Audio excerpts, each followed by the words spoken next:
much. And now, let me introduce everybody who's here at our watch party before we have everyone start watching at the same time. Our authors, Evan Goldberg and Seth Rogen, and star Seth Rogen, and they'll be here, gentlemen. We are here. Hello, we're currently here. We have director Greg Matola is here. Hello. Jonah Hill is here. We have Mr. Bill Hader to his right in the cube. It's going to have to get way more amusing than this. People, should we be clapping for one another? Michael. So far, it's a lot like every dinner Superbad. right now, so I'm trying to be cool. I'm at a table with people eating dinner. this is going to be a 2-hour awkward moment.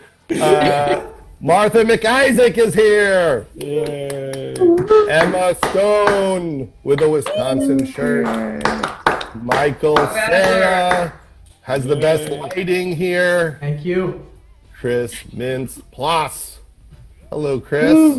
Hi. Yes. Okay. Well, Michael's going to triple every dollar that is raised. He's being honest right now, but he's going to triple every dollar that's raised. So nice that you agreed to do that, Mike. Yeah. you have to be very careful. I was on the Kevin Hart muscular dystrophy telethon the other night, and I made a joke about how much I was donating, and people think I'm donating that much, and now I think I have to. So just Never do that. That's why my joke was about Michael donating. Yeah, exactly. A joke about yourself donating. That's You've learned. Yeah. dangerous. Yeah. People will hold you to it. 3 people on the screen right now are voting for Trump, so let's see if we can figure out who they are. So I guess what we're going to do, we're going to do the official. In a moment, I'm going to say start, and we're all going to sync up, and then it's going to begin. Right? Is everyone ready? We're ready. It didn't begin? It didn't begin? It didn't begin?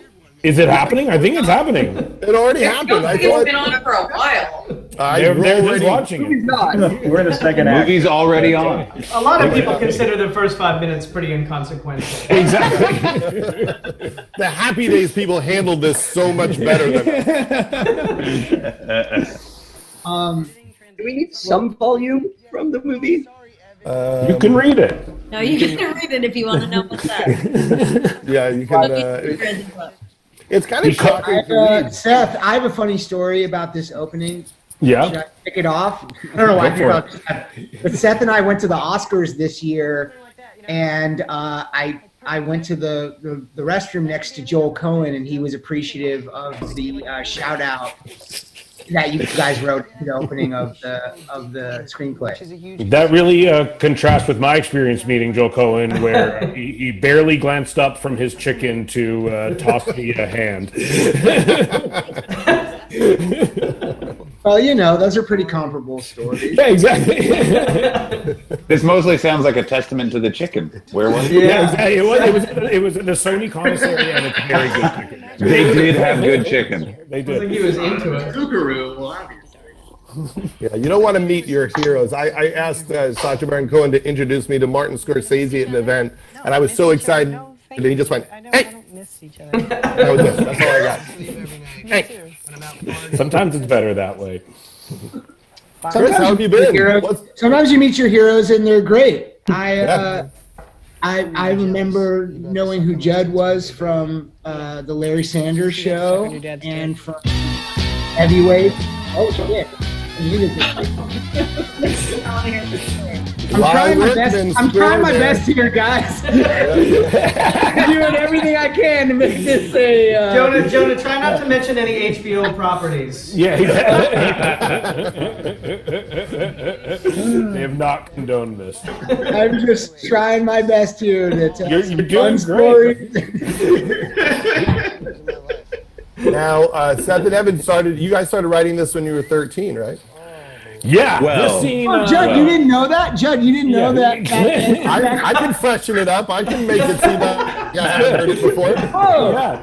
that's This crazy. is, So, Judd, you just finding this stuff out right now? Oh,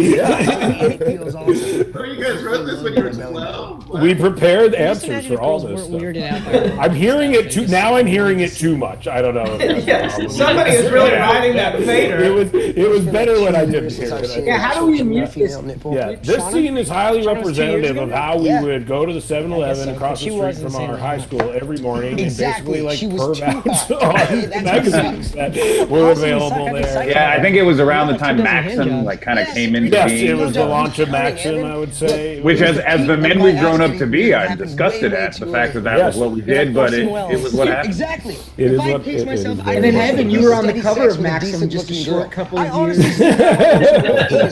Life's funny like that. Have sex in college. And Martha and I went to a 7-Eleven and we You don't want girls thinking that you Yeah.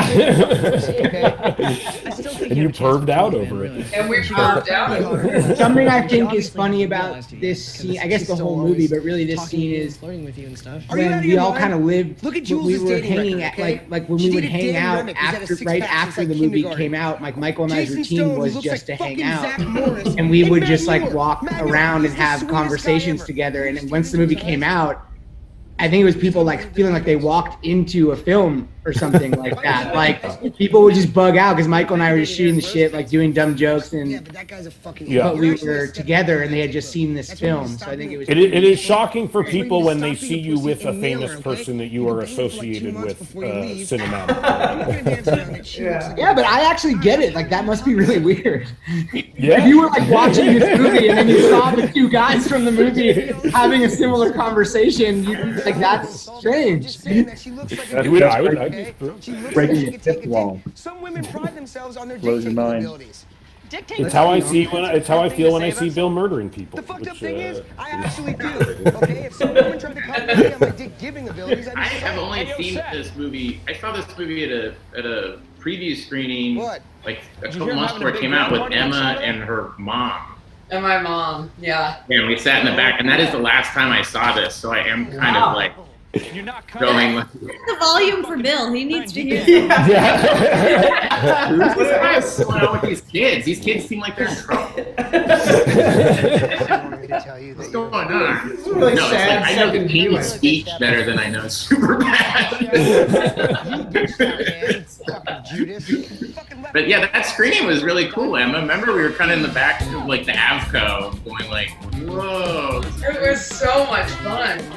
Well, this is the first movie I ever did, so that was the first Yeah, time can I you ever have- seen something that like I got to be a part of. It was so exciting. I remember Cameron Crowe came. What was that? Cameron Crowe came to one of our test screenings. Oh, I remember. I Yeah. remember that. Yeah, I was at that one. And it was at the mall where they filmed Fast Times at Ridgemont High. The actual test screening was, which was It's like somewhere in Orange County or something, right? the Glendale Galleria, right? Glendale. Was it Glendale? For those Lottie Martha's on screen. Oh, Martha! I can't imagine Greg directing this. I fixed my audio problem. I had shingles this week, so I couldn't come to set because Christmas Ploss had never had the chicken pox, so I was contagious. And I missed the entire first. I missed the entire first. I don't blame you for that. Sounded as though I'm putting it on you, and I'm not putting it on you. And I do not harbor. I don't harbor resentment towards you for this last because you had not had chicken pox. But to keep you safe, I missed the entire first week of filming the movie because I had developed shingles, which is uncommon for a 22-year-old to have shingles. I also had shit. So far. There you go. That's going to be happening that night that I Didn't Michael have the flu, like Yeah. the worst flu a human could have? I had Poisoning, wasn't it? I had like the worst food poisoning of my life from the Cheesecake Factory. What was it from the Cheesecake Factory? I don't know. I mean, I want to take that back immediately because I don't need any trouble from the Cheesecake Factory. The funny part was is that was your favorite restaurant, and then you. I loved it. Oh, I worshipped it. I worshipped it. You were crushed more that you couldn't go back. It felt very personal. Yeah, Like, you, well, I feel like I remember it being like something so odd, like a veggie pasta. Yeah, it was something from like, It was a pasta. It was a it was pasta. something from like page 18 of the Cheesecake Factory. Chapter 4, section 33 of the Cheesecake. Health conscious pastas. Michael, Really deep cut. Michael, wasn't that like the third day or the fourth day? Yeah, it was really early, and the whole production got pretty much derailed. Well, I remember I don't remember having like a shaky start, but it sounds like we really did. Well, no, they don't like giving you insurance days. And I remember, Evan, you had to like drive to Michael Sarah's house and like confirm that he was in Verify, higher yeah. enough condition. Like, this man remember that. cannot work. He Yeah. can't work. And they needed, it was like a proof of life thing. Like, they needed you to verify it. They thought I was just having cold feet or something. Yeah, exactly. After being a professional actress since you were 8 years old, they thought this was the one. It was the veggie, and Cheesecake Factory had to pay for the day of filming, if I'm not mistaken. I remember getting calls. Michael's very dehydrated. What do we do? I've never been so sick. It was really terrible. yeah, you were upset because you went all the time. Marina Del Rey. It was the end of an era. Yeah, the one in Marina Del Rey. It was the Yeah, best you one. We're living at the Oakwoods. It was right across the street. I mean, anybody who's lived at the Oakwoods in Marina Del Rey knows exactly what I'm talking about. Not if you're an islands boy like myself. Oh, yeah. There's a great islands right That's there. right. Yeah. Islands. There's like that Oh, yeah. Commentary is pro island. Yeah, Yeah, we have I Pro mean, Islands, honestly, anti-Cheesecake I am Factory. so pro Big island, divide. and I've never been done dirty by island like the folks at Cheap. No, man, you stick with the tiki tenders. No, I recently ate so much Cheesecake Factory, I didn't get food poisoning, and I still could not work the next day. Like, everything went the way it was supposed to go, and I was completely incapacitated. The normal effects of it. Yeah, like the expected effect was to completely fuck me up for 24 hours. That was a totally positive experience. We're about to see All right, I'll give it another shot. young M come Back through another shot. in a second, right? Yeah, That's right. This is It's weird these based jokes very are going to help much- Joe Biden. Yeah, exactly. This is very much based on in home ec. I was finally partnered with a girl that I had a huge crush on for years and years and years and years, and it just seemed like the most organic, like converse. It kind of felt like you were on a date every class in a weird way. Like you were cooking together. It was like it was like domestic role play in a weird way. And then she dated me for 2 days and then dumped me. So. So that's how that Oh, worked. have you spoken to her since? No, I mean, since high school, yeah, I've seen her around. Yeah, I think, yeah, she's around. She's around. Does she know that whole situation was based on her? Yes, she does, very much so. And she did not clear her name for use in the film. So He doesn't remember it as fondly as If everyone that you and Evan went to high school with think that every single thing is about them, and I don't really know. a lot of the things are about them. So Yeah, a lot of it is, like, man. yeah, Most of a it lot- is. I would say 80% of the comments are a jab at a friend. You guys are still. Anytime you shoot in Vancouver, anytime you shoot in Vancouver, someone will come up to me and be like, "Hey, you know the guy? That's based on me." Man. The lady who worked at the convenience store, the young lady, yeah, that's based on my house. And they're all right. Is the thing. None of them Everybody. are misrepresenting Hey, themselves. man. There he is. damn, what's up, There it guys? is. There he is. Now, the first audition between Michael, Chris, the first audition with Michael, Chris, and Jonah was a good story.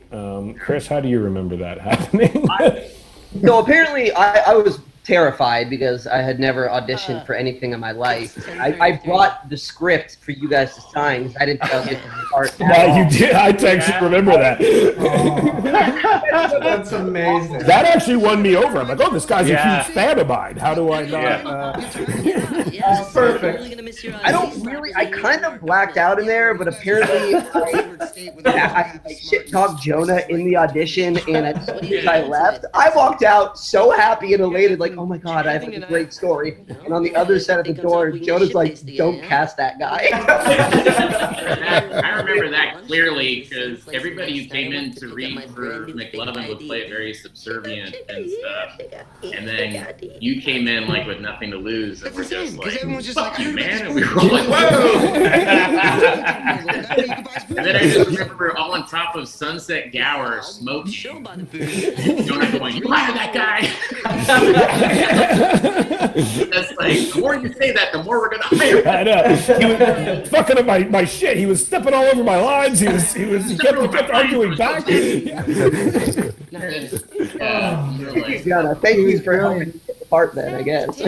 No, you were brilliant. I just probably couldn't get some of my jokes off, and I was probably so frustrated at my 1 second of not personal spotlight. It was very sweet because I remember Michael just started laughing during the audition. Like, Michael's pretty even, but because Michael was like, "Oh my God, this kid doesn't give a shit." I mean, it was pretty. I mean, it's like nothing I've ever seen of someone who's never auditioned for a movie having the character straight up down. Me too. Exactly how he did it the second he came in. It was pretty remarkable to think about. Then he had to read with me and Seth, and I just remember us like giggling all the time because we were like, who is this guy? Yeah. It was very exciting for me because I read with a lot of people before Jonah too. I don't know if you guys remember, but there was. Oh yes, Michael was the first one cast in the movie and literally read with people for like 6 months or some shit. We would have conversations about like, are we fatiguing him? Should we back off? Yeah, Come back in. He seems like young and spry. Yeah, I didn't know I was cast. I don't think I knew that. It felt like a protracted audition process. And then I got a phone call from Jonah one day saying, "Hey, we're going to do this movie together." And I was so excited because I already knew Jonah from around and I thought he was like the funniest person ever. But he never occurred to me for some reason. And then it was so exciting. And then when it was me and Jonah and Chris reading, it was like suddenly the whole thing crystallized into this, this great formation that just felt really great and fun. And kind of the whole thing. A trifecta is the word you were looking for. Trifecta. Because there's 3 of us. Hey Chris. Hey Chris. Allison Jones claims that the first time you came to audition, you were actually there just to support your buddy. You weren't auditioning yourself. Is that true? Yeah, because I guess you guys sent emails out to like department or something. You couldn't find McLovin, so you sent emails out, and one of my buddies heard about the audition the night before, and that you guys needed to see what we looked like the night before. So I sent like a really crappy. We didn't have iPhones back then. It was MySpace page. Photo at like 1 a.m. I sent it to you guys, and I just went with 2 of my friends. Like at auditions, they hand out the headshot, and it was all these professional headshots. And it was off his MySpace page. It literally looked like an ISIS, it was like the equivalent of like when you get a business card that like someone else's name is scratched out and they write their name. Exactly. You're like, oh, this person's the contact. Greg, remember how you had to shoot all the penises because the kids could never actually see a penis? Oh yeah, we had to shoot them all separately. We did some of them on the set of Pineapple Express. Pineapple Express. Yeah, we went to the Pineapple Express set and shot a bunch of penis drawings. Well, you got to add to that the Pineapple Express set was in the middle of the fucking woods. Yeah. Desk into the middle of the woods. In the middle of the night, in the middle of the woods, we shot a bunch of penis drawings. Evan's brother did. Go get some dessert. Martha, you had been, of course, Emily New Moon. Of course. I believe. So you came into the set with a lot of experience comparatively. And I knew the whole time you were holding us against your experience and you were comparing every second of it to that of Emily New Moon. Yeah, that's accurate. That's very I had never been on a comedy set before. I was just doing like weird Canadian melodrama. That's how me and Evan saw this. And they were like, "These are dicks. Dicks are funny," and I was like, Emily of New Moon had quirky moments. There were it was a riot. The 4 people that are watching this that know what we're talking about. Michael's one of them.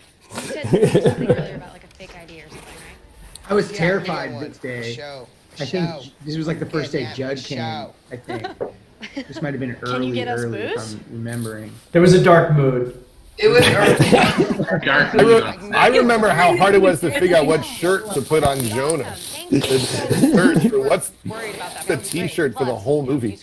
Yeah, it's hard to pick one though when they're in one thing the whole time. That is an amazing shirt. It is. It's a good one. I feel like they started selling it at Urban Outfitters afterwards. So you do want alcohol? They did, and I haven't seen this movie since it came out either. And Tola, I'm noticing how beautifully the energy of the camera moves are. Like the movie moves really fucking cool and fast. It's awesome.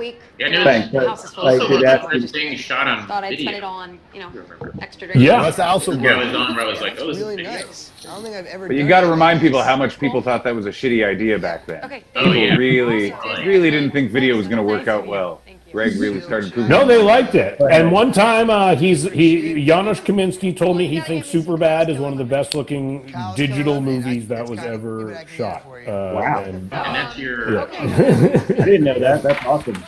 Russ Asserbrook, who shot Freaks and Geeks. Yeah, and I purposely withheld that information from you so you wouldn't get an inflated ego about this. But now you Was this know. the first day of shooting? This scene right here? Yes, although we did come back and shoot some more stuff. There's a young Dave Like Franco. an- There's a young Dave Franco in this scene. Yep. Yeah, this is one of my favorite jokes of the film Me too. Yeah. because it doesn't add anything to the plot. No. Wait, what do you mean? Exactly. It is. You guessing. Oh, DTF. this is funny. Oh, so DTF. Let me just say this. So DTF was a tagging crew of kids I grew up with who became an artists collective who were very, very pissed off that I used DTF. Wow. Oh, really? Their crew stood for down to fuck. That was what their tagging crew stand for. And I thought it was very obviously ridiculous even at that age. And after the movie came out, they were furious at me. They were like full beef. And then obviously Jersey Shore and the situation went on, and then they really got pissed off. and The 3 years of my life after this movie came out, I cannot tell you how many people shouted at me across like malls or like parking lots. You DTF! I heard it all the time. I was like, damn it! Pancake. Everybody- Thing for a while. Everybody shouted McLovin at me for 10 years. Everyone, I think all the youth characters associated with all the people in this movie We've all been shouted at. We've all been shouted at quite a bit. Well, while we were shooting this movie, Jonah, though, you had just been accepted, and I remember we were shooting in the high school, and some kids walked by while we were shooting a scene and screamed, "Hey, ask me about my wiener!" And you were just like, "Oh, like I could do without that happening. I'll tell you that much." Little did I know that wiener-based words would be shouted at me well into my adulthood. Could you give me like what a- vodka? And then, we were always curious if the Jersey Shore DTF was definitively based on the movie. And then one night, me and Jonah hung out. Well, they told us that night, but you probably don't remember that well. I don't remember that night at all, to be honest. Because one night after the MTV Video Music Awards, me and Jonah what. It's like if you like try to box with like Mike Tyson. That's what it's like trying to drink with the cast of the Jersey. Honestly, in a career of heavy drinking, that was the most fucked up I've ever been. I stopped. I think I stopped drinking after that. Except there's one scene in this film where I can't wait till we get to it so I can embarrassingly tell how I thought I was, for any young actors out there that think you should be like method and like get wasted, that's what I thought. And I'm blackout drunk in the scene where I try and kiss Emily, and then then Scott Robertson, who we should mention is one of my good friends and our first AD, and I worked with him too. And he then said there was another scene where I wasn't drunk directly afterwards. So there's a scene where I'm not supposed to be drunk and I am just like completely blackout. And whenever I would watch the film when it came out, I was like, that's crazy that exists forever. That's a scheduling oversight. Well, maybe you shouldn't drink. Maybe you shouldn't drink heavily as an actor in order to portray drunk. That's You awesome. don't have to kill somebody to shoot a scene where you're murdering somebody. I was a PA for Scott, and he fired me once. That was my first day on set. He goes, "Weren't you a PA?" I go, "Yeah." He goes, "Were you a PA on K-Pax?" Yeah. And he goes, "Didn't I fire you?" So we had a PA-AD relationship the whole movie. I'll point out a moment where it's when at the end of the movie when I pull up and I'm singing Panama, I couldn't stop on a mark. And Scott screamed on me. He screamed. Just say McLovin. One name. Don't make me fire you again. Yeah, he was like, "God, I should fire you again." I'm like, I was great. A lot. At the premiere, we had these McLovin IDs that the attendees of the premiere and a lot of my friends from high school have on their fridges, like them in the like McLovin ID on their refrigerators. It's still on my parents' fridge. I'm currently like at home at my parents' place, and it's on. I had a leak in my back house and it got mold and that got destroyed and it like one of my favorite possessions.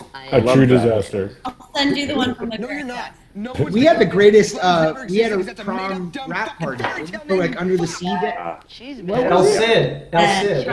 Yeah. It was really good. I just saw a picture from that today.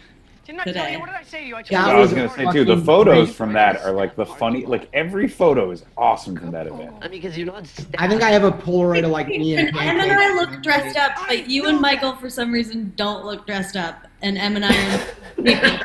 Yeah, you guys are in like For some reason. Like long gloves and pull down. I think that reason was we both owned like t-shirts and like 3 pairs of like shorts. For some reason involving tastelessness. Wasn't there a thing here in the movie where Sony wouldn't let us show a Sony video game or something like that? Jonah could not touch any Sony product throughout the show. Specifically, And nor Pepsi refused. Pepsi. and Pepsi. And no, Pepsi said Jonah could not interact with any Pepsi product, although other characters in the film are allowed to interact It's fine with if it's in Pepsi the products. scenes that he And you know what? Hey, or acknowledge came back and bites you in the ass. Yeah, exactly. Boom. Yeah, where's Pepsi now? Yeah, dude. Exactly. That dumb Kendall Jenner ad or whatever they did, like, Yeah. rock, dude. I stand by my decision. That was Exactly. the decision. Did you audition 1,000 times, Emma? I honestly can't remember how that process played out. I don't think I auditioned 1,000 times. I remember Allison Jones called me in because I had auditioned for her a bunch for different things. And then I went and I improvised with Jonah. I came in with you guys and Jonah and I we did like a long improvised scene. I think that was it. That was it.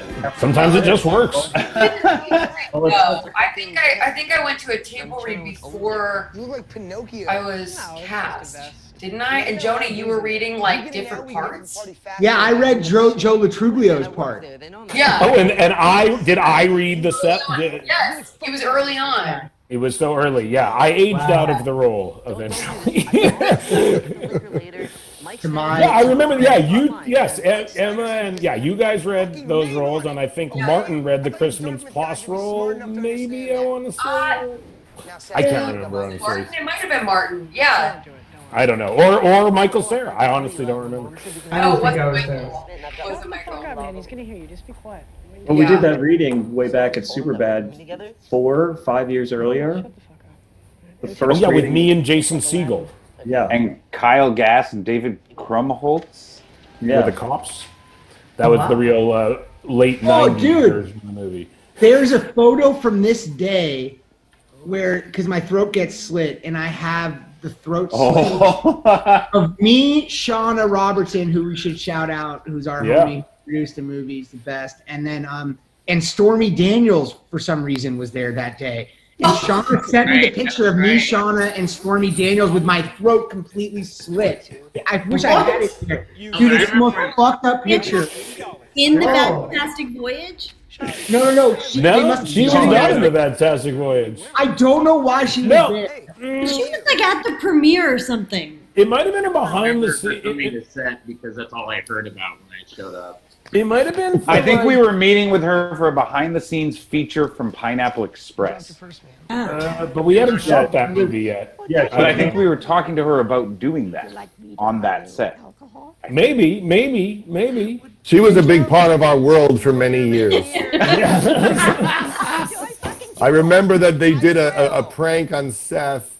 I think it was during 40-Year-Old Virgin, where he walks in his trailer and Stormy is there, and they put like a temporary tattoo of Seth's face on her breast, and it was that was a fun DVD extra that I think still exists somewhere. It might still exist, which is horrifying to think about. Yeah. I keep a fake version of this alcohol on my counter with all my alcohol. It's a nice memory I have. Gold Slick Every year. vodka. The amount of times that I get offered a glass of Gold Slick vodka that doesn't exist is Do you really? plenty. I have a question for the filmmakers. At what point did you start seeing stuff like cut together or dailies where you thought this is going to be a really funny, like it's working, it's a funny movie? We would get, I think, cuts every week, right? Isn't that how it would kind of work at the time? We were. Yeah. I remember the first time we sat down and watched the whole thing, and I had like a sick feeling in my stomach. that one usually does when you sit down and watch the whole thing together for the first time. But then It was the first preview was the best, maybe the best preview of any of the movies. The first preview was like, it was rocking so hard right from the get-go. Yeah, well, that's what was so shocking is that it wasn't that far until we showed it to an audience, and it was like, wow, we're kind of there. It's so crazy when we would see it with the audience, like they just clicked in immediately. Like how rare is that? It's just so crazy, like right away. Oh, thank fucking God. You always know. I remember when we were doing 40-Year-Old Virgin, there's a joke involving the boner at the beginning, and Judd was like, if they laugh at that boner, we're fine. And then, it's like, if they laugh at the first joke, then you're usually okay for the rest of the movie. And if they don't laugh at the first joke, then it's sometimes a rough screening experience. Someone just commented, I tried to get my mom to watch this. She made it 2 minutes. So thanks for that audience commentary. What's funny is my mother would read this script throughout my childhood and give me creative notes on it. Which is crazy to think about in retrospect. How were her notes? Well, what's fun, I actually think the idea that, we find Fogel at the end and we think he's overage, and so we try to arrest him for, being with an underage girl came from my mother, which is... That's great. Which explains a lot. Clever. That's very clever. It is. Follow my mom on Twitter.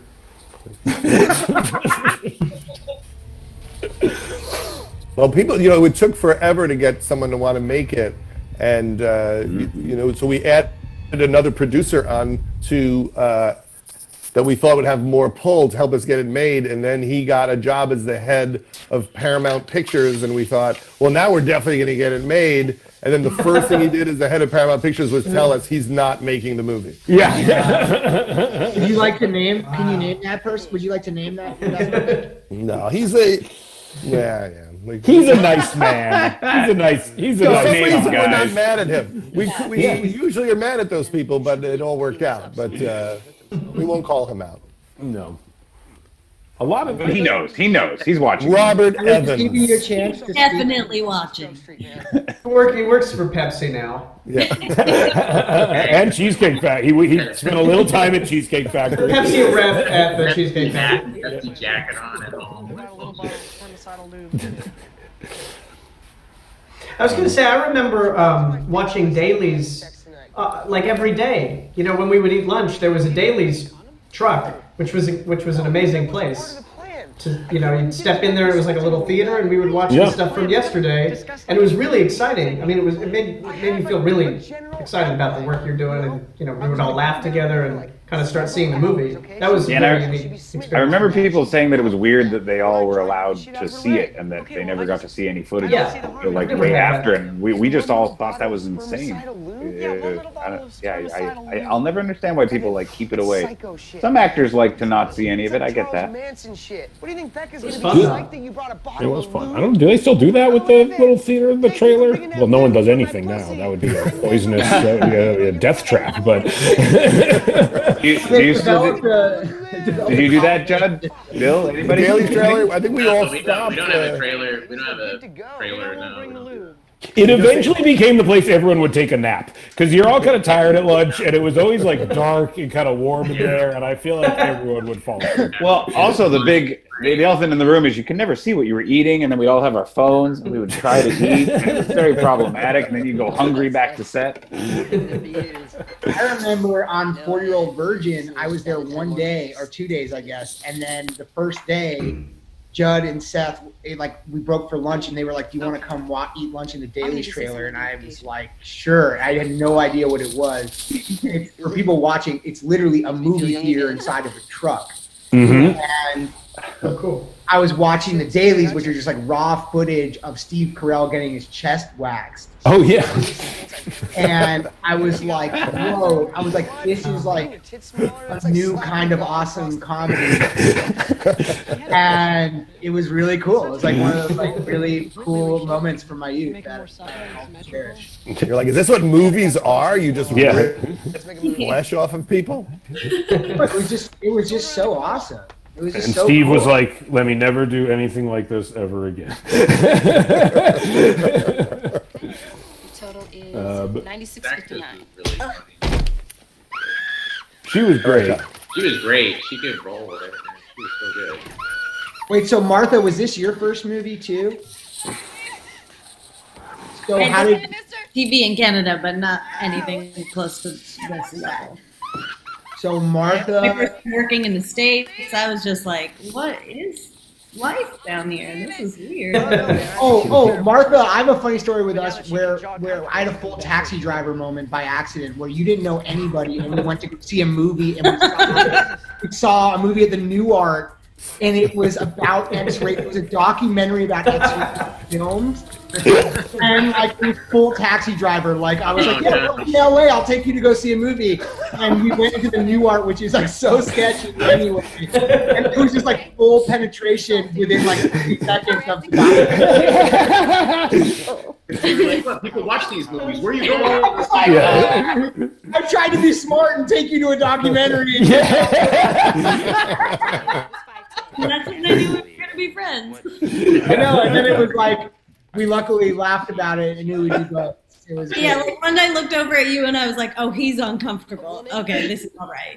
Like he's not super into it. I was already anxious to be at a movie with like someone I didn't know, and that really put me through the ringer. But That was one of my favorite going to the movie.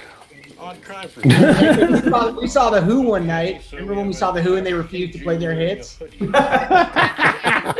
That sounds like fun. Pancake and I went to go to the Hollywood Bowl after shooting one night. And We have to clarify that. Emily, yeah. Those not aware. That came from this movie. That came from this movie. How'd you know? We sat in like the dead last row too.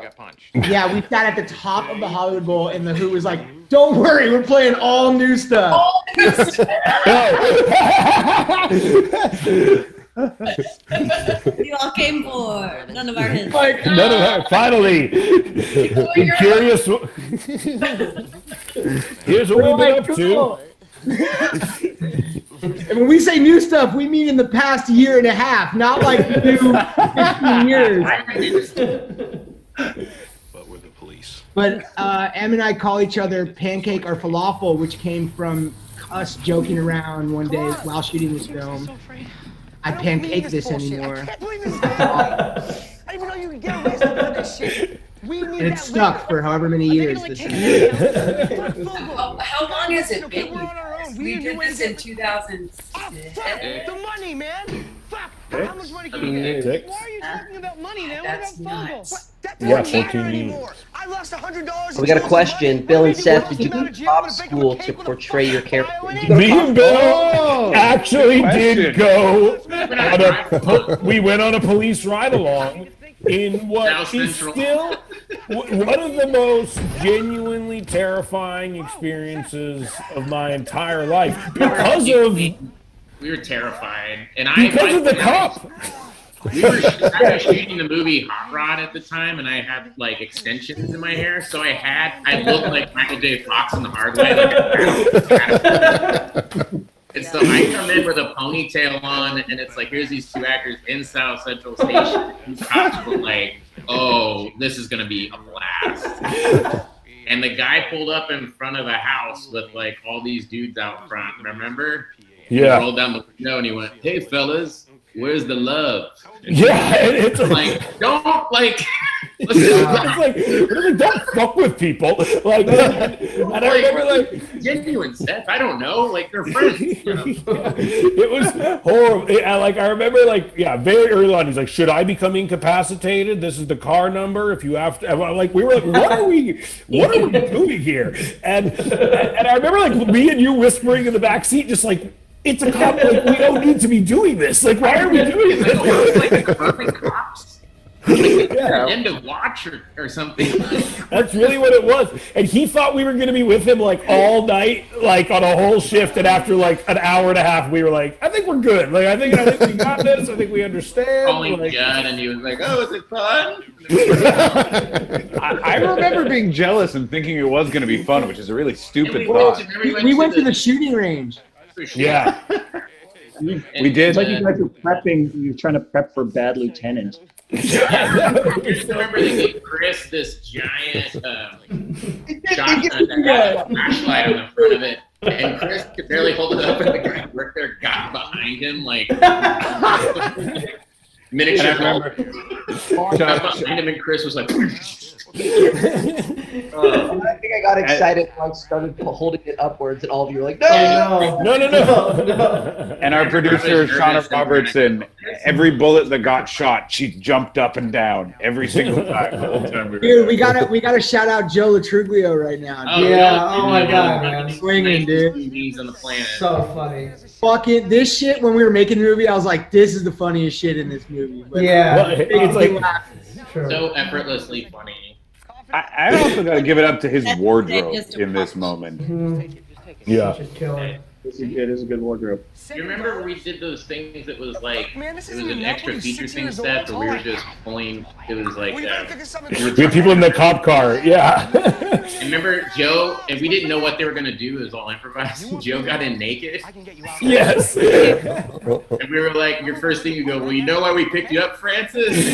Yes, I do. Yes. I feel like there's a good like Seth and Evans cinematic universe with this and Pineapple Express, where like the cars are kind of like 70s and like you Yeah. kind of can't tell what era it is, even though it's modern. I feel like They both Pineapple take place. has that- They're both in a place called Clark County, which is not a real place, obviously. It is. It's our fictional land where adventures are abound. like your Gotham City. It's our Gotham. Yeah, exactly. Good luck with your exam. Yeah, I mean, we would try to buy. I mean, what's funny is in high school, like, yeah, people started to get good fake IDs, and like we started, like this shit all like could not speak more. What's funny is throughout the entire promotion of this film, I had to lie that I'd seen American Graffiti because everyone would ask, "Have you seen American Graffiti?" And I would have to be like, "Yeah, of course I've seen American Graffiti. What kind of respecting writer hasn't seen American Graffiti?" And literally 2 weeks ago, for the first time, I watched American Graffiti, and I was like, I get why everyone was asking why I had seen it, but I had seen it. They're very similar movies. It is remarkable that we had seen it. I still haven't seen American Graffiti. I don't know why I resist it. Yeah, it's not. Well, It's good. It's fine. It's good, not great. No, it is Star great. Wars. It is great. Nope. It's great. I agree to disagree. I love Cindy You're Williams. wrong, though. Evan. You're wrong. Your opinion doesn't. We're Evan, up what did- to Evan- $195,000, by the way.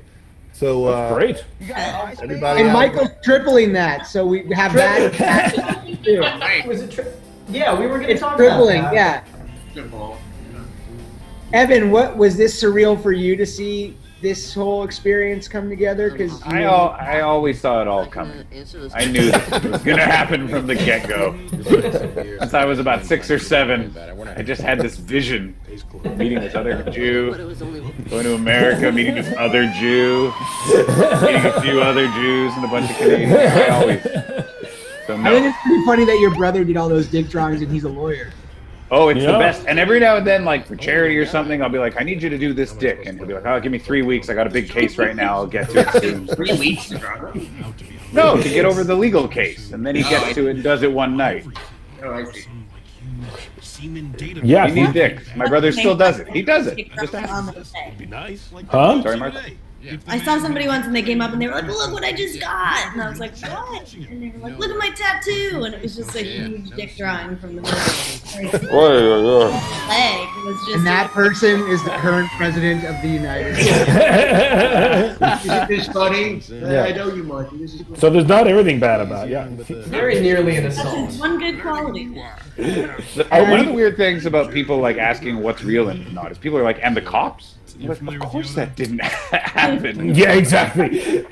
We a lot of this, Chris, not a lot of it, but you, because you were a young child, you couldn't be there as many hours as we were. So some of this was done with a body double who would just sit there as me and Bill improvised at him. Yeah, this poor guy would just kind of sit there, and he was. I didn't know if he spoke English or. Yeah, he would just kind of. They were not funny. You guys would Poor improv Chris. out. It was Michael's first movie. He didn't have to go to school. And remember when Yeah, Chris, it was I feel huge. so bad in retrospect, but we would laugh when Chris had to get pulled away to school. Literally, in between every take and every break, I was doing math problems. When you guys brought up the Dailies trailer, I was like, I would see you guys walking off to the Dailies trailer, and I would just have We'll literally go like play Goldeneye and watch like dailies from the movie, and Chris had to do like algebra homework. Terrible. Michael thought he was so Yeah. big time, and it was his first Oh, movie. I was free. I was running free. Pulls out for summer. I think we've been told that we could do a raffle of a dick pic if Evan's brother could draw. Yes, of course. Penis. Anyone who donates on the tonight during this screening will be in the raffle. So make another donation, and you will be up for Evan. What would the penis be doing in this raffle? I mean, some political. I'm not the talent in this department. There was a penis drawing that looks like Donald Trump in the penis drawing. There's a few dangerously prophetic penis drawings in there that you make. Little do we know that's your brother's superpower is he can predict the future only when blind. He's tried it with regular faces. Yeah, it doesn't work. He goes into a trance and just at the end like a future predictive penis. No one's ever actually seen him making one, so his eyes just glass over. Yeah. And it just looks like Steve Bannon. You're like, how did that happen so many years ago? Yeah. This party is based on a party. I did stand-up comedy when I was young, and one time one of the comedians invited me and Evan and our friend Fogel to one of their like adult parties. And it was wild. I have never felt like I shouldn't have been anywhere more in my life today than that event. Yeah, and it felt like this. I mean, it felt like we were in genuine peril. And we had to tone it down from what actually happened. There was some shit that happened at the real thing that just wouldn't have been believable in a film. But the idea that Michael Cera's locked in a room with a bunch of adults doing cocaine is very much based on a terrifying terrifying real experience. I remember a man insulted Seth's mother. Yes. He showed up to pick us up, and a grown man insulted her in front of us. A grown man tried to pick a fight with me at this party, and there was a pig roaming free at the party that it lightly bit my foot. And it bit not like in a painful way, but it bit me. Nibbled your foot. It nibbled. Took a little nibble. I'm curious about what led you guys to cut the pig from the scene when you were writing it. I think there was a moment where we were like, pitching that to Judd, and then there's a pig, Judd. Trust us. Yeah, exactly. It happened. Fine line we're threading. Yeah. Chris, didn't you break your wrist? I did, yeah. I don't think it was here, but it was coming up. I was 17 when we made this, so on Halloween I got drunk for my third time ever, I think, and tripped and fell on my wrist, and I totally forgot that. You broke your wrist and you said I was trick-or-treating and I started giving you shit, and then by the end of it I was like, next year I should go trick-or-treating. We were so confident. Yeah, I had to wear a mask. I got a candy. So you've got a cast under your shirt for a lot of the movie. A lot of it, yeah, and sometimes you have to take it out. But yeah, during the second half of this movie, wow, I totally forgot that. Yeah, I forgot that too. And that was a great actor, Clem, who was in Freaks and Geeks. Yeah, he was Clem, who plays the crazy guy there. Yes. Martha, do you remember? I fell from a tree. I was just gonna say that. I got hurt. Convenience store scene. Yeah. You and Jonah went to a park at lunch. we were legitimately cheating. And you thought it would be funny to ride this very thin branch that looked like a penis. Yeah, it was hanging. It snapped and it hit me in the face on the way down. You cut lip. Completely cut my lip open. Yeah, I have a cut lip for. But yeah, well, I know the scene where we all get drunk and I vomit. I was suffering that night from a cut lip for sure. I don't know if you can see. You had gone through suffering. I've been suffering. There's Carla Gallo. Carla Gallo. Carla. Just killing it. This was the scene we weren't sure. This scene we really painted ourselves into a corner with, I remember thinking. Because I remember, there was no way around it. If it didn't work, there was nothing to do to bridge the gap if we had to remove it in some way. So I remember being like, if they don't laugh at this, we are fucked. There's high stakes for this joke. Behind Michael here is me and the real Fogel in the deep background. Yeah. Such a cowardly cameo. Yes, exactly. It's illegal. I didn't have the visa for that. You didn't have the visa. It's I don't want to intrude too much. Yeah. I'm so sorry, guys. I'm just back there. Sorry, but I'm back. You just need a couple bodies. We'll just right back there. I don't want to smoke. You can see his kind of goofy silhouette in the background that's there. Totally track pants. Yeah, that's totally your pants. Background of this scene, we got Danny McBride and Jody Hill and Ben Best. I remember meeting them, and we had just seen Foot Fist Way, and they had just come into our orbit, and I was so starstruck to meet Danny. It was... I could not... Danny's an extra in the scene. Yeah. And my friend Nick Jasinovic is for the line. He's one of the Coke guys. One of the Coke guys. The Coke guys is a star-studded pack of guys.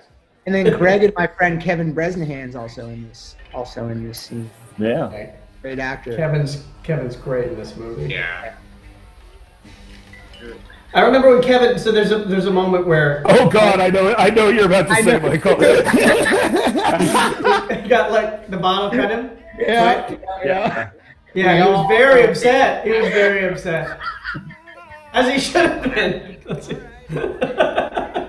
Wait, what? Look, there's Jody and Ben. There's Jody and Ben. There's McBride in the background. Yeah, he's old handing boy. Yeah, he's got his his way haircut, dude. He's It's a universe crossover. Yeah, this is so cool. No, at the end And of that's this Danny in the background. Danny McBride's Yeah. right in the background. Yeah. This is an Eastbound and Down, like, it's like Sam Jackson at the end of Marvel. So You know. good. What's funny is that we had access to the cast of Foot This Way, and we decided Danny should be in the background, and then Jody and Ben just carry the dramatic weight of the scene. Man, I think Eastbound and Down could be my favorite show of all time. It's a very funny show. I remember I was writing a pilot, and then I watched the pilot for that, and I literally threw mine away and then stopped writing it. We're very close to 200,000. Yeah. Thank Oh, God. we hit it. We hit it. Cool. And once we hit that, we just stop, right? Michael. Yeah, 600,000 because of Mike. Everybody takes off their tops and it's the end. 250. Michael sings These Eyes. That's right. Oh, yeah, that won't fall flat. Singing Yeah. Eyes on Zoom. Exactly. Sounds like a recipe for success. That would be awkward if Burton Cummings did it. Canada's own. You guys will all sit there quietly watching me, Exactly. Just trying to support me somehow. you also sang the thong song. That was like an alt. Yeah, I think I was pushing hard for that. I was pushing hard because I used to sing the thong song for my friends, and they loved it. So I thought it would be I think we universally were loved. totally with you on that, and then it just came down to Didn't the work, audience. right? Yeah. The lyrics to the thong song are crazy, though. Yeah. What are they? Is there a part where he says your dress? Is there a part where he says your dress unique? Is that one of the lyrics of the song? Oh, it could be. Your dress unique. Yeah. Oh, yeah, there's a semicolon there. You know. Yeah, exactly. You know what? You know the song "It Wasn't Me" by Shaggy. Oh, of course. The plot of that song is insane. He's essentially saying, "Hey, my girlfriend saw me having sex," and the other guy's like, "You need to gaslight her into thinking that what she saw was just not you." Just convince her she's crazy. That's the whole plot. Yeah. Fucking romantic. Well, it's been great. It's been good, guys. Oh, did we do it? Oh, cool. Okay. We done it. Done. The movie's done. We're essentially there. I can cover that last 150. $200. Did it. Wasn't there a third song we did besides Thong Song and These Eyes? It was just a dance, just a pure dance. Oh, it's a pure interpretive A pure dance option. Right? I think. Yeah. Well, I remember- you want to talk about pure dance, Michael? Let's talk about pure dance for a while. The opening credits of the movie are Michael and Jonah dancing, and we 200,000. We did it. Oh, nice. Hold that thought, Evan. Hold that thought. Wait, what happens now? We've exceeded it. Yeah, we go to 250 with Michael singing These Eyes, I think. New goal. New goal. 250, Michael's going to sing.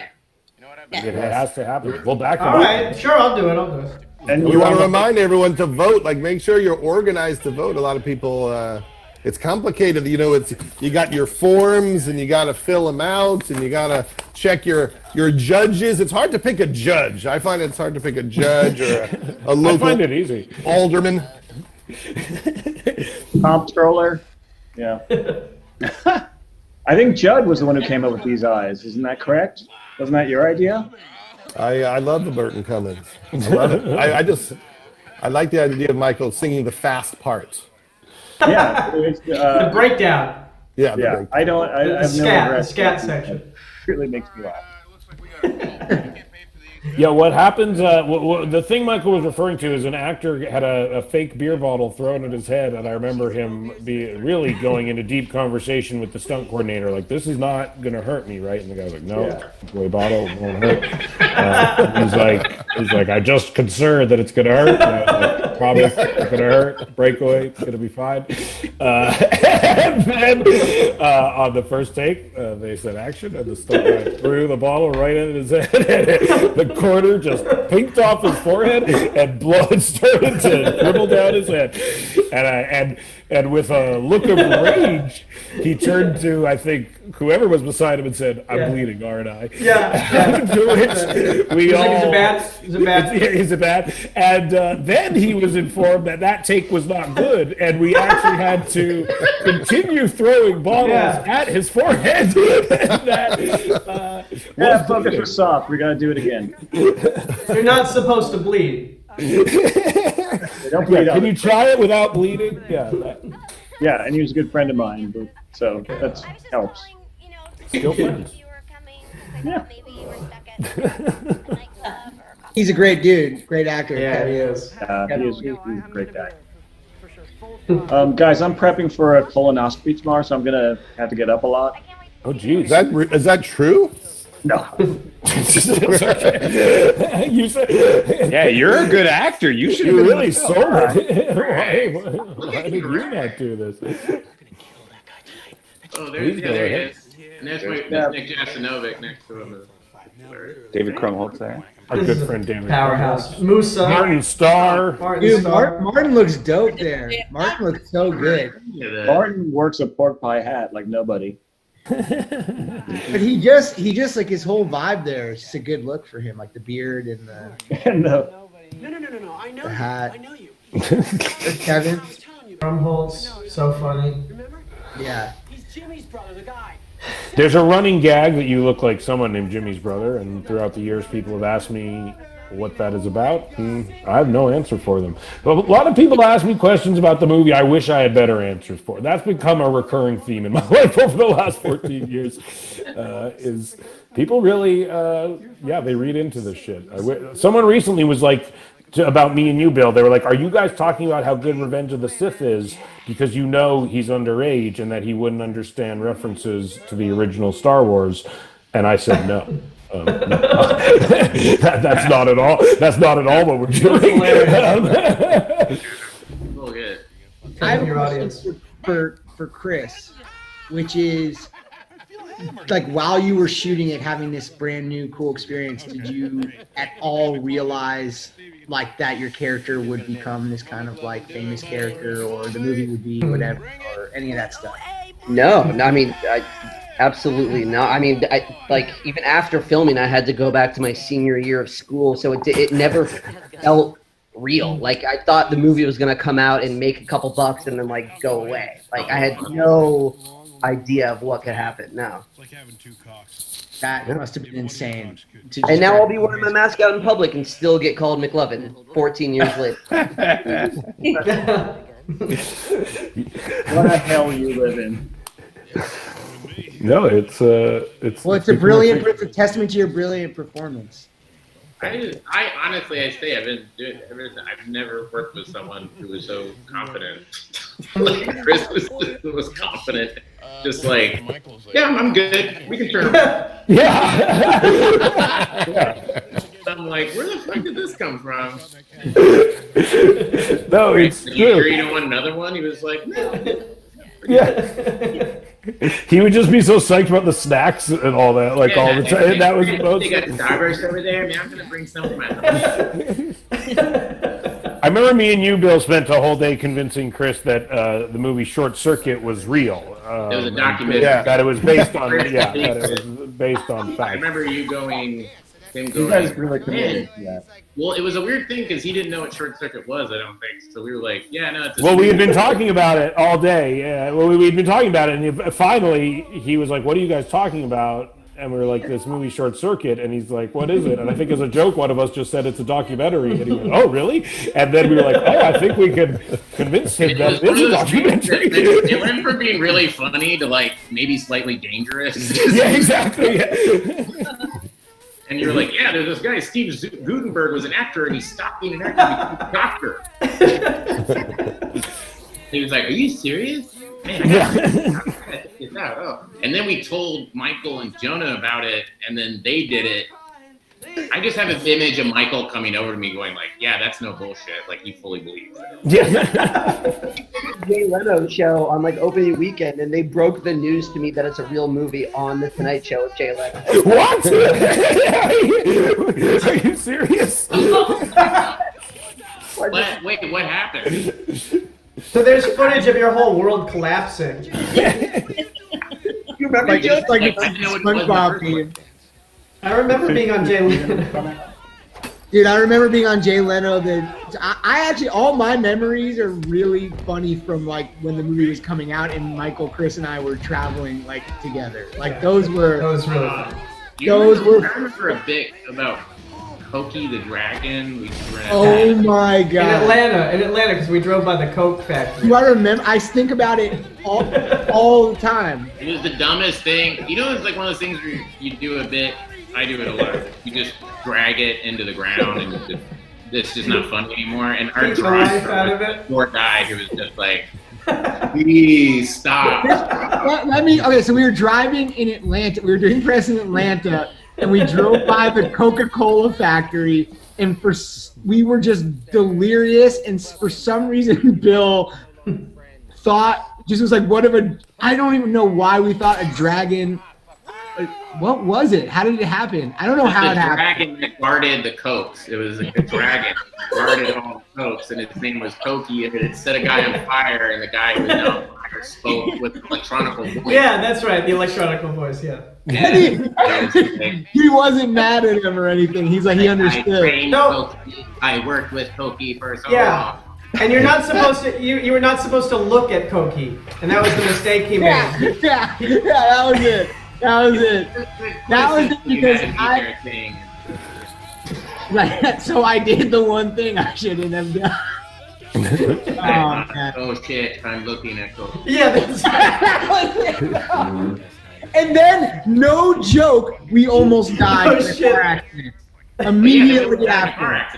Yeah, we literally, at like the height of laughing at this dumb bit, did a full like Goodfellas third act like screech into the car in like front of us, and we all thought we were gonna die. And what happened right before that happened was Bill looked out the back window and I'll never forget it, and was like, oh shit, like oh shit, we're about to get hit by this car. And then it was like an insane pile up, and somehow we didn't get fucked up. We clipped a car. The mirror on the driver's side mirror just flew up in the air. Yeah, that's how close it was. Yeah. We were like, and then 5 minutes later, we're on some radio show. They're like, so, what was your high school? And by the way, Chris slept through the whole thing. I remember Chris was asleep in the back seat. He was like, what happened? What's going on? Like, hey, guys, what's going on? Those trips were remarkably fun. I remember Chris looking out the window and seeing Atlanta for the first time. And just going like, man, look at all those trees. Dude, Chris, it was great. I mean, dude, you were literally, it was like your summer after high school. Yeah, it was crazy. And we were like going all around the world. It was very surreal. It must have been very surreal. Yep.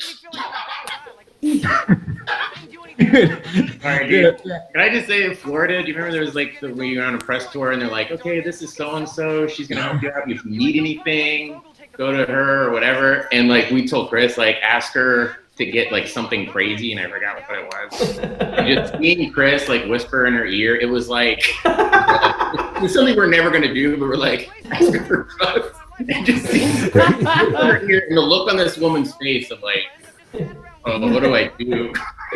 We're like, we're joking.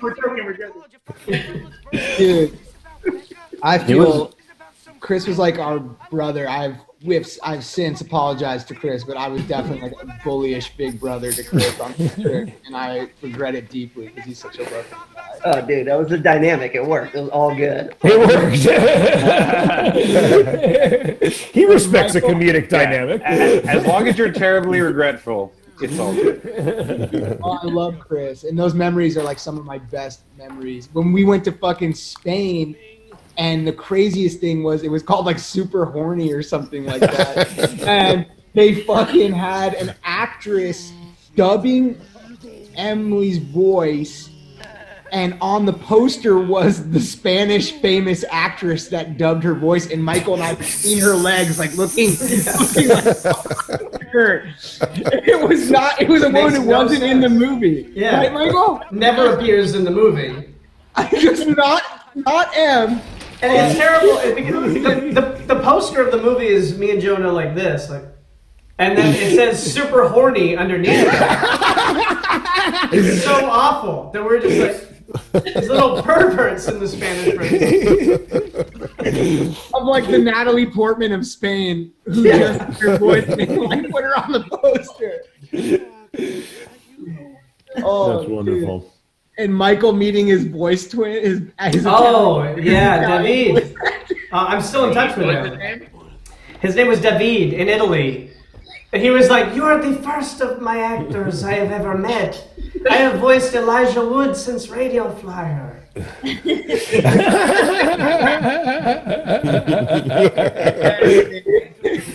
And he was riding a Vespa around Rome, like, you know, buzzing through the traffic. And we saw people doing this and like almost dying. And we were like, "Isn't that scary when you ride through the cars like that?" And he went, "I'm very afraid for my life." Every second is a waking nightmare. I don't know why I do it.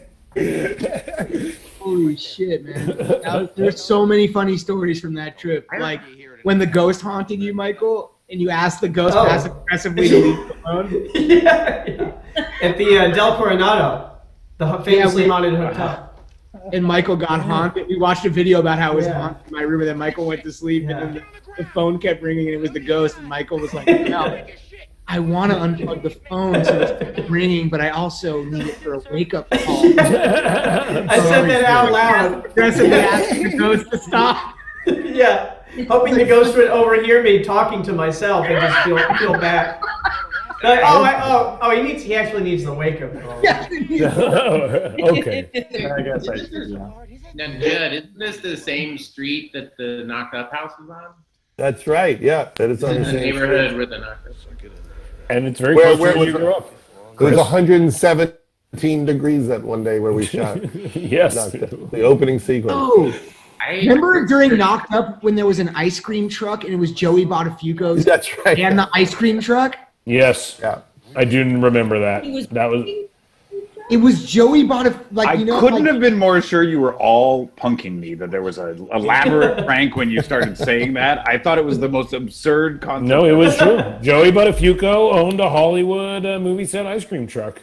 He was making an honest living, you know, working Making an hard. honest living. It was just Seems pretty genuine. weird. It was pretty surreal. I would Pretty say. weird. Hey, I don't know. It was a little weird. I think Joey Buttafuoco had you ice cream. Hey, I'm not a judgmental guy, but it was strange. Yeah, it takes all It's, When you ask for your ice it's a cream- memorable and unique way to have it go down. Yes. If you're going to get an ice cream when you're 21 on a movie set, Joey Botafuco's an interesting guy to give it to you. With a full Friar Tuck haircut. My brother just Yeah. texted me, "I'm putting my kids to bed, but sure, I can whip up a few dicks for you guys." Perfect. Very nice of him. Never has a better sentence been uttered. What about Martha and M? Did you when you were shooting the movie, did you think what did you just think that's a cool experience and I hope it goes well, and then was it surprising and whatever? Yeah, I didn't know. Am I the only one that felt like I knew? No, I wasn't great that you joking. I've been on this train the whole time. I'm with you. Script, I laughed so hard I was like crying throughout the whole. I mean, honestly, my face hurts right now even being around all of you again, and like hearing you talk. I just think you're all so funny, and I was like, when I read the script, it was so incredible, and then on set, it was so funny all the time. I thought it was going to be amazing. I guess I had no idea what to expect. I just had no idea what to expect. And when I first auditioned for it, there was like a very big like, make sure your child, because a lot of the people that were auditioning were children, reads the whole script, and if you're a parent, read the script. Like, your kid cannot just randomly audition for this. And I was like, well, I'm in Canada. Like, we never get the script. You just get your sides, like the audition scene. And I was like, I don't have time to read the whole thing. So I just went in, did the audition of the few pages, and then like 2 months later, got called to come down to Los Angeles to audition. And I was like, oh, I guess I better read it. And then I read it, and I was like, oh my God, they want me to say the words Harry Lovecraft loud. Like, I don't know. I should have heeded that disclaimer.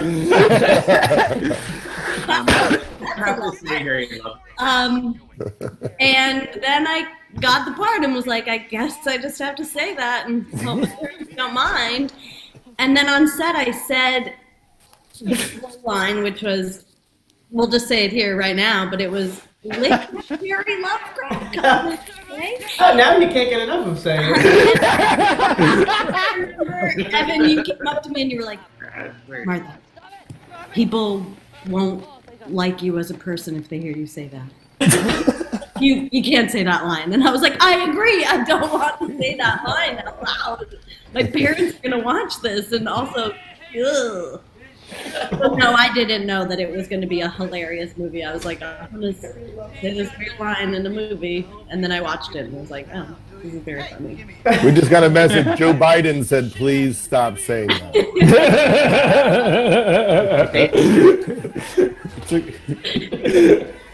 Didn't Hunter audition for McLovin first? Yeah. Down to top three.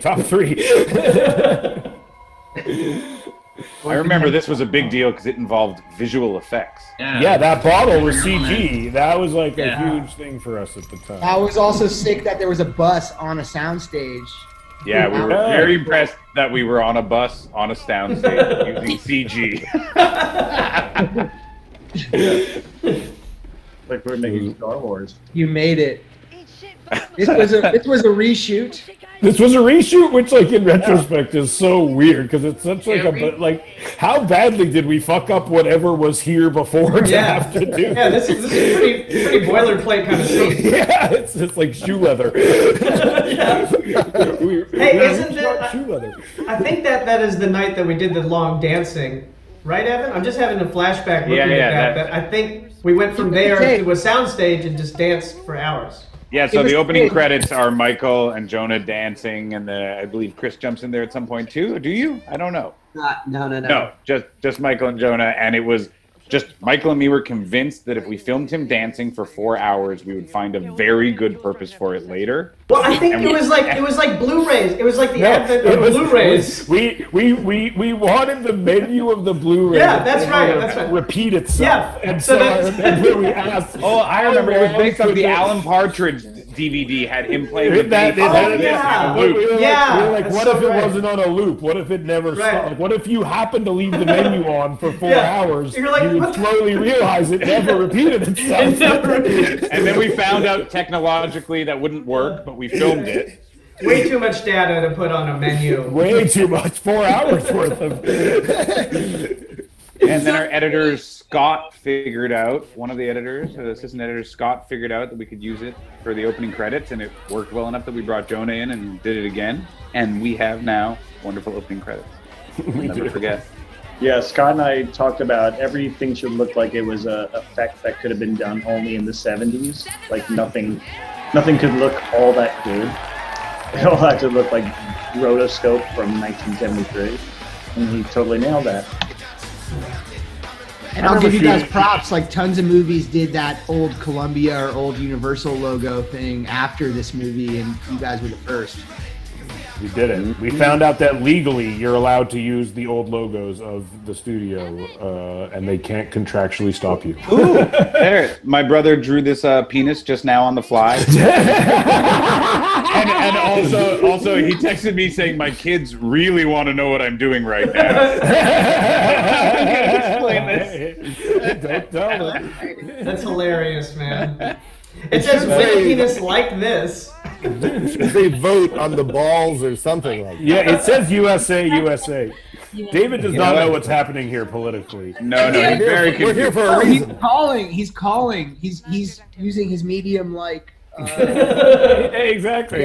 What is he saying? He's saying here he'll do 5 dick drawings, each $100,000. Is that right? Does that seem fair? Yes. And Michael will also match that. And 5 times it. 5 times. A 5 times it, as it's known. I really remember shooting these scenes at the house party. And I it remember was- being very worried about doing a spit take, which Michael does very soon, and thinking, Which Michael making a killed- movie with spit takes. And I feel like Michael's the kind of person where if you tell him I'm worried about your version of a spit take, he looks you dead in the eye like you're a fool. with the exactly with the implication being you think I can't do a fucking spit take, man. I remember you kept trying to perfect the triple take while we were filming. Also. Oh yeah, or the double take. The double. Yeah, that's right. It's like this. It's like, so anyway, we were talking. Oh my God, did you see that?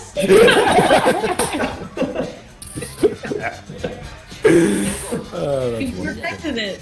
Way to go. You finally got it 14 years later. Wow, it's hard not to pull a muscle. You've been using your quarantine time well, huh? I got the double You have to start slow. I mean, you never start at that speed. You work up to that speed. Michael, to me, is the funniest person on planet Earth. No offense to all the billion people who are funny on here, but Michael is the funniest to me. And all I want to do is make him laugh. The whole movie was just like trying to get him. Completely mutual. I remember someone asked earlier in the Q&A who's the person who broke the most. I bet it's Michael, and it couldn't be further from the Oh, so the one time I tried the whole movie. Oh yeah, wait. I tried the whole movie to get Michael to laugh and like say something to make him laugh. I can think of something that you did. And then one time I was off camera, finally, like the end of the shoot, I'm off camera doing it, and I sneeze, and I just sneeze, and Michael starts like crying, laughing. It was the only thing that ever got him to break was just a little tiny accidental sneeze. Like, Jonah, there's one thing that like kills me to this day, which is when you're picking me up.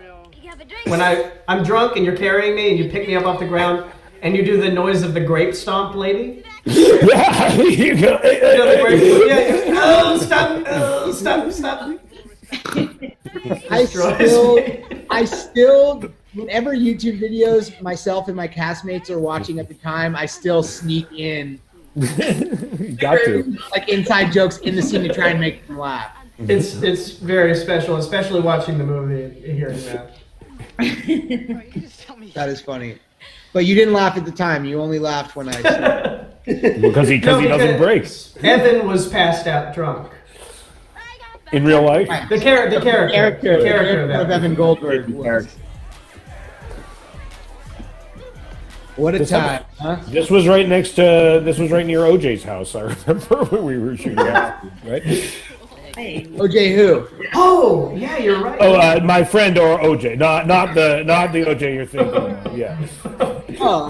Austin Jacobowitz. Do you know him? Wait, wasn't like one of the holding houses around the corner belonged to like one of OJ's attorneys? Yeah, it was something like that. It was a complicated neighborhood. It was. Yeah. Pancake, what do you remember about shooting this scene? Anything? I mean, I feel like I remember everything about this night. That was the first experience I had where it was like really cold outside and I was in a tube top. And then when I saw This Is the End and these like actors are the softest baby shit because they're like it's freezing and everybody's surfing. That's how I felt that night. I remember these nights being mad fun because it was a whole house party and we would all sit outside in our puffy jackets and all hang out and sit on the grass and stuff. So fun. Yeah. And Clark Duke was always around too. Clark Duke is in the background of every single. Yeah, Clark defies continuity in this movie. He found the lens. He found it. We found it there. Some technical flaw of the movie. Yeah, That's a new angle. Clark Duke's continuity is all over the place. When I I saw it at the AFCO with Emma. I have to say, this scene was the scene that blew the roof off the place. People went. You guys, Well, Martha, Michael, you guys are so funny in this. It's ridiculous. I think it's kind of already been. I think we've already said this before, but we're both, I think, very drunk during the making of this scene. I think someone should say, like, we weren't drunk making this movie. They were drunk during this scene. During this scene, we're quite drunk. I was, at least. I can't speak. Oh, I remember. It was a real balance. It was, yeah. Well, because I feel like I was so nervous leading up to it, and everybody was like, "We're coming to set that day. It's gonna be funny." And I was like, "Oh God!" And then Michael's mom drove him to work that day. My mom was there. Around and watched, and I was like, "Please don't stick around and watch." Do you remember, Martha? We were standing outside, and you were talking about how awkward it was, and then like a Sony tour of like people seeing what it was like on sets came by briefly with like a bunch of young people who were just there to watch, and we were just like, "You guys have to go. You can't be here for this." Cannot win this. I still have.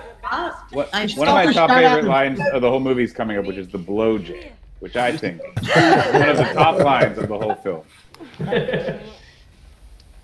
Oh, yeah. All of that, like making out that would be normally so awkward, became very normal and pedestrian after. Like, Yeah, it becomes very funny. Yeah. That was a whole day of that. Just a full day of me licking your face.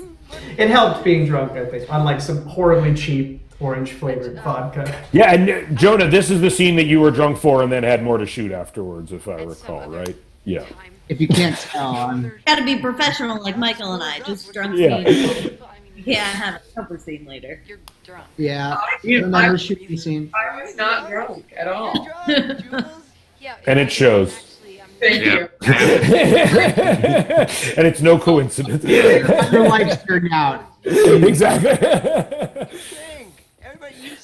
This, I think, Evan, if I recall, is partially based on real life, and someone we knew passed out while kissing a girl. Someone. And, there was a girl came to school and she had a black eye, and we were all very concerned, and we tried to find out what. And there was someone passed out and just smashed her in the face with their forehead.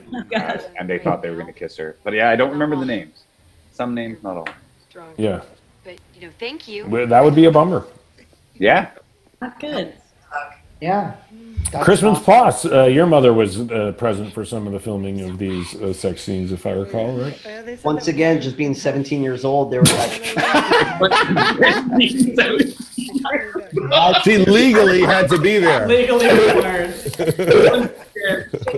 I didn't know that, so I came to set and you're like, "Your mom's with you, right?" And I was like, "No." And not today, bro.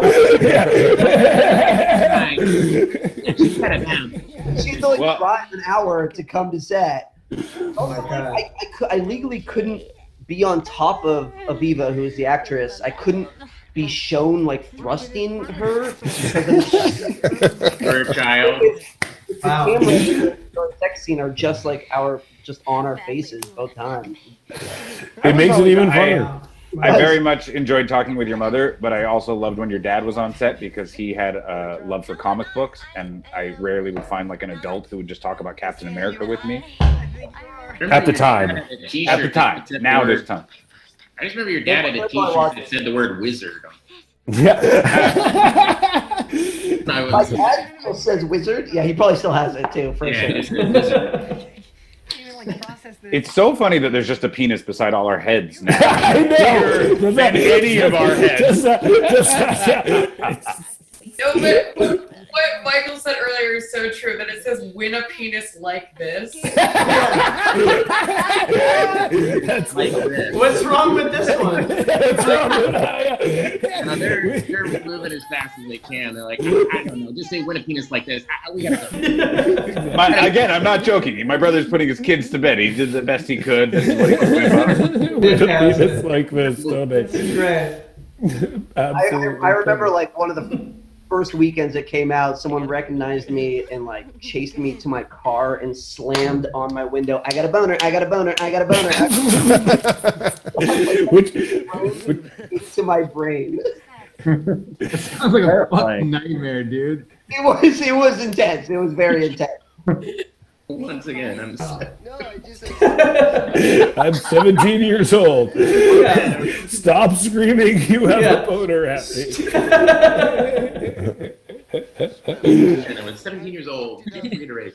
When we went to England, when we got off the plane in England, in our hotel was the Beastie Boys and the cast of High School Musical. Oh, and we all saw Prince at the O2. At the O2 that night, which is a pretty surreal evening. In the Disney box. In the Disney box. Yeah. And it was very weird. That is very weird.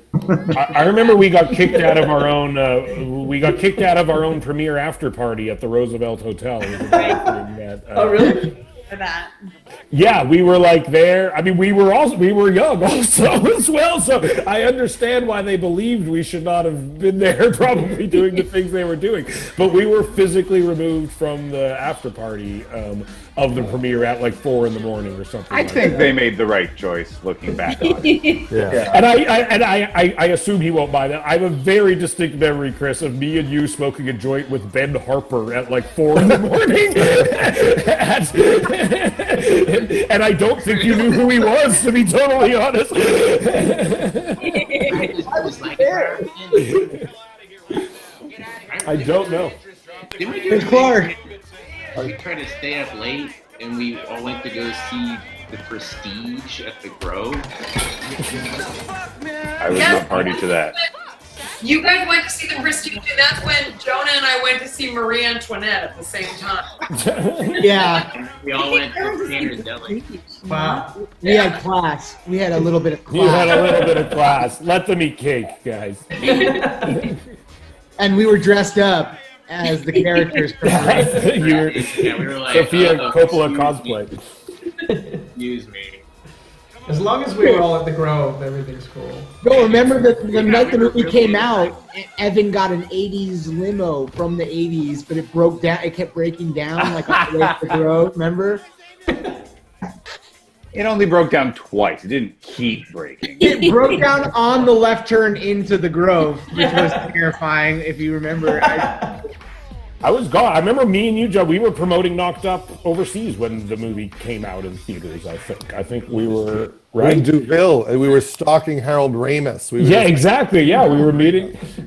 And I look back and I like I had no concept that the movie was doing well and that it was being well received. Like I literally didn't I didn't care at all at the time, which is so disappointing because now 100% of my identity is associated with my success, and I could not imagine not caring. It's like I look back, I'm like, I don't even remember thinking about it. I honestly don't even remember thinking about it. It's so weird. There was a question earlier, anybody not being able to, people breaking too much. This scene, Bill. Oh, it was like 27 times. I could not get through this scene. I remember that. That's in. Well, there's a gag reel at the end, right? And I think Bill, you breaking over and over is in. I could not. I couldn't look anybody in the eye. It just seemed Chris with his shirt off, and it just became, like it was him, and we're dressed as cops, and I just stepped out of it for a second. I'm like, what the fuck is happening right now? Right from here. It was here. Right here. I could not get through it. I kept laughing. Like I would sit down, I would start laughing. It got to the point where Greg was like, maybe you need to like go take a walk. I feel like Greg was like, dude, we have to get through this. It was amazing seeing how like at first it was funny, and then you were mad at yourself, and then you were like, okay, it's funny again, and I'm gonna seize control, and then you got mad at yourself again, and you got mad for a little. I was like, hey, I remember saying like I would, instead of saying, hey, I'm sorry I blocked your cock, which was a line I couldn't say, I kept laughing, and then I would add lines. I was like, hey, FYI. Just say the fucking thing. you were teeing it up. Flip it, I wouldn't find it funny anymore. So like, hey. You kept making it like fresher and more funny and more teed up every single time. I would try to tee it up for it, and you would be like, just say the fuck. I'd be like, hey man, for reals? And he'd be just laughing. I just could not get through it. We must have done it 25, 30 I felt times. terrible. I just kept. Yeah, And then I it was. remember, they're smart people, dude. But I remember shooting this. I had to get. I was doing SNL when we shot this movie, or do SNL for 2 weeks, and then go back and do this for a week. And I remember having to get on a plane right from here and do it.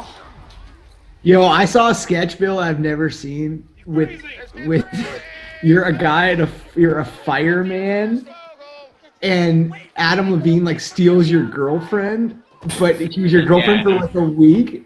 Oh yeah, and I'm really upset about it. Yeah. Honestly, it's one of the hardest I've ever laughed in my entire life. I don't know how I've never seen this before.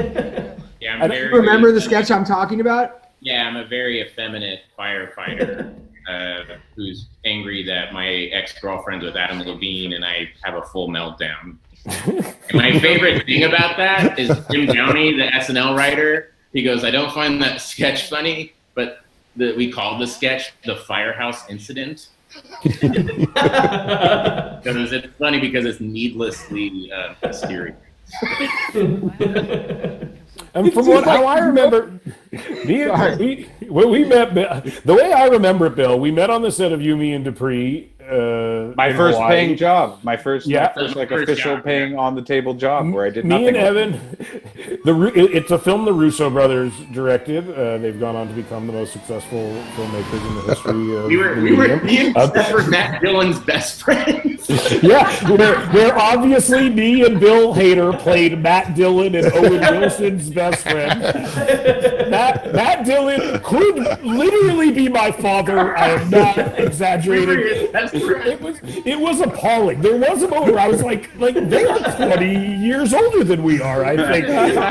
My first job as an actor, and I just remember being out in Hawaii with you and being like, we are so getting cut out of this thing. Yeah, we're just like, this is not going to last. But I remember, if I remember, it was like within 2 hours of meeting you, I was like, we're making this movie where I would like you to be the other competent, please. And then Evan walked over and you said, hey, he would be good as one of the cops. And Evan was like, yeah. And then I remember Evan going, hey, you don't have to pay for the coats over at that. He's like, you just have coats. And Evan's like, no, all of it is free. He's like, this is amazing. And I was Yeah, for me, it was the greatest 2 weeks of my entire life. They brought me up to help rewrite the script, and then they were like, we don't really want you to do that. We just wanted to placate the studio. Do whatever you want. I was like, great. It was great. Free Coca-Cola for 2 weeks. Not Pepsi. Not Pepsi. Not Pepsi. I always like this scene. Bill improvised that we were listening to Panama, and therefore we had to clear the song Panama, which was not easy. Yes, as in remembrance of Eddie Van Halen, that totally was just one take where Bill just started singing it, and it couldn't be more perfect. I love this. Remember this? We actually clipped one of the we clipped a rearview mirror. Remember? Yeah. Well, yeah. I feel like this was kind of before green screen was that prevalent, and they built this crazy rig with a cop car, and some lunatic stunt driver just spun us around in donuts in this giant parking lot. They gave us ginger stuff because they were like, "You'll probably throw up," and we were like, and this will stop it. There's on the behind the scenes. I do remember you guys showing me this because Seth, I went over to your house and you're like, "Yep, this makes me laugh," which is. I get out and I'm like clearly shaken, and Evan comes over to me and he's like, "Oh my God, you guys are like this close to just smashing right into one of those holes." And I go, "I don't want to hear this."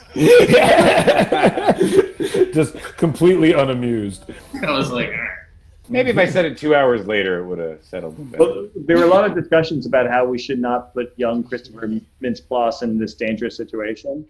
Once again, a 17-year-old Christopher Mintz-Plasse.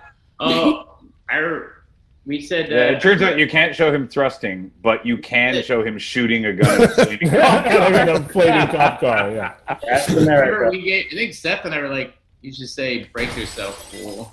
Yeah. Yeah, we're and like, you didn't know what that was a reference. You didn't know what it meant. We were like, no, just say break yourself, fool. Yeah. It's from the documentary Menace to Society. It is a docu-series. I remember initially Seth and I, the draft that we first showed Judd just had it ending in an alley, and with the Seth and Evan characters, and the McLovin character had his ending, and Judd was like, "You didn't write an ending, guys. You need to add a conclusion to the story," and then that motivated us to write. And we were like, "What? Like they're gonna like tell each other their feelings? That's lame." And he was like, "Exactly." That's exactly what it was like, "You're like the moment before ending it. You're not there yet." Yeah. Oh man, Jonah, do you remember we were someplace and Sean Penn came over to us and told us how much he loved Superbad? Yeah, who's the weirdest person that has praised Superbad to you? Mine would be Sean Penn, where he, he wouldn't let go of our hands. He goes, "It's like Cassavetes. It's like Cassavetes. It's like another thing." And I was like, "Oh." Well, on Funny People, Eminem said that he watched it hundreds of times and every word to it. Yes. He knows every word to the movie. Literally. Okay. He literally came to set and of Funny People, and Jonah. What was it, Jonah? He was like, "I need Jonah to come here." Do you remember? I wasn't working, and you called me and you're like, "Eminem demands that you come here." You gotta come. And hung out with him. Yeah, I've kept in touch with him. He's awesome. He really is an awesome guy. Really awesome guy. Best scene in the movie. I just have to say, this scene is so wonderful. I think, this is kind of the best. We would go do those screenings. We do Q&As after. We would always come in right at this scene, like when we were, and it was so cool because you'd hear uproarious laughter and stuff, and then people were really genuinely incredibly moved. And then the look you guys give at the end of the movie, it's like, it's really good. I've had. I remember we showed the movie to James Brooks, and James Brooks wrote me a note, and he said he brought his son who was in high school and all his friends, and he said it was like the first time they all realized they loved each other. Right. That's beautiful. Wow. Also, I do boop still to this day. I've had people do that to me in uncomfortable. Knowing you, that you would not like that. If you're watching this and see Joan on the street, don't boop his nose. I feel like when you're our 20s, in my 30s, it's been fine. Yeah. In 20s, I feel like people think that they can still physically, like you're just their bud. You know, now luckily the kids are like 18 that like the movie. Like my nephew is 13 and he finally watched it and he was like, "It's my favorite movie." And I was like, that is so cool. Like now they're like younger kids who would never go up to a 36-year-old adult and touch their. No, to be fair, like Seth is my best friend who I work with all day. I don't touch his fucking face. That's insane. No, never. But we had a very uncomfortable relationship. Jonah, what was the story about the day after the movie opened when the cop was yelling at you on the street? Cool. So, Jonah, you know that story? What was it? About yelling at me? Yeah, like just recognized you. A cop recognized you on the street in New York, like the day after it opened. I don't remember. You want to tell it? Emotional. Clearly left a big impact on you. You just said like a cop was very excited to see you on the street, and that's like when you realize that people recognized you because these cops like screamed at you and you got nervous, and then you realized they were like excited to see you. I know the cop and Bill to say, "Hey, SNL, your show sucks." Oh yeah, I had a guy drive by once and he went, "Hey, SNL." He called me SNL. Which is an honor. SNL. He goes, "You and your show fucking suck, guys." I was with my mother-in-law at the time, and I said, honest to God, I said, "That's my friend Ryan." Because I was embarrassed. Only good answer. Honestly, I have an 11. My oldest is 11. She said, like, a couple of months ago, she's like, "Dad, were you in a movie called Superbad?" And I don't know if you watched that yet. Like, all my friends are saying we got to watch Superbad. I'm like, oh no. All these clothes are still fashionable. Yeah, exactly. Yeah. Shorts have only become more popular. I think that's gonna go away. You know, Seth, Will you let your kids watch Superbad? Like what? Yeah, what age? What's the age that you start watching Superbad? 13? 11. I think no, fuck you. I think wherever it's at, they're watching it like 3 years ahead. Like Yeah. They've seen it. I'm just gonna. My kids are 4 and 2. Whenever they find it, they find it. It's up to them. It's not my choice. Like, I remember, like I tell her, I'm like, oh, you can't watch that. But then I was like, I was watching like Kentucky Fried Movie when I was younger than her. You know what I mean? Like, Yeah. 9-year-olds are watching The Vow. Yeah. Exactly. Yeah. 9-year-olds going like, hey, Keith. This guy's got a lot of good points. Everyone on The Vow went to high school with Seth and Evan. That's the weird part. Oh, yeah, I went to summer camp with the stars of The Vow. Yeah. What? With Allison Mack? No, with Sarah. It's a Canadian story, guys. It's largely a Canadian story. Whoa. Oh yeah. I got sentenced real hard today, so. Oh yeah, good. Shouldn't have done that. No. Great volleyball player. Very nice. One of the great volleyball players of our time. Yeah, one of the great volleyball related I folks. want them to release Keith Raniere volleyball gear. Just the raw footage of the volleyball matches. Just like a mannequin in like a sports goods store with KRG. My sister and I are trying to figure out our English bulldog, a Keith Raniere Halloween costume for him. You'll get there. You need a wig. You need a wig that looks like a wig. Somehow capture that.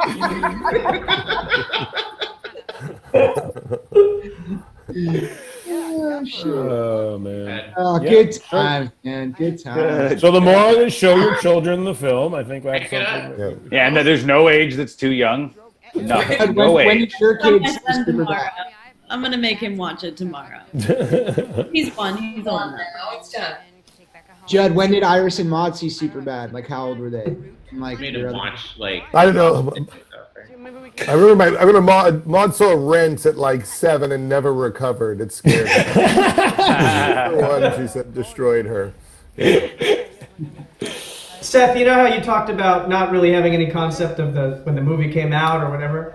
I remember shooting this day and just being really like watching the clock because I had an open mic night that I had to go to. We're shooting the end of the movie, the last scene of the movie. I'm like, I gotta get out of here pretty soon. I got a super important open mic. Yeah. on his face right there. That's the best right there. So good. I also feel like a lot of the extras weren't like paid extras; they were just Yeah. Oh, this was just an open mall. I This had to we're way down at the end of the mall. Legendary LA Mall, Fox Hills Mall. No, wasn't someone gonna stop us at one point, but we couldn't hear cut. We just like walked the entire length of We just kept walking. Yeah, Yeah, same with us, and people would like Yeah, I stop, remember. like Arrested Development. Yeah, I'm like, I'm wearing a. And then we just keep walking. Meg, I really like the credits over the last shot of the night. Greg, Yeah, very Well, good. you did a great job on this movie, Greg. Can I just? Yeah, dude. Very As I've gotten good directed film. as I've gotten older, I've grown to appreciate how much you brought to this whole thing. Yeah, but you also had to deal with, like, as people can see from this commentary, like, a lot.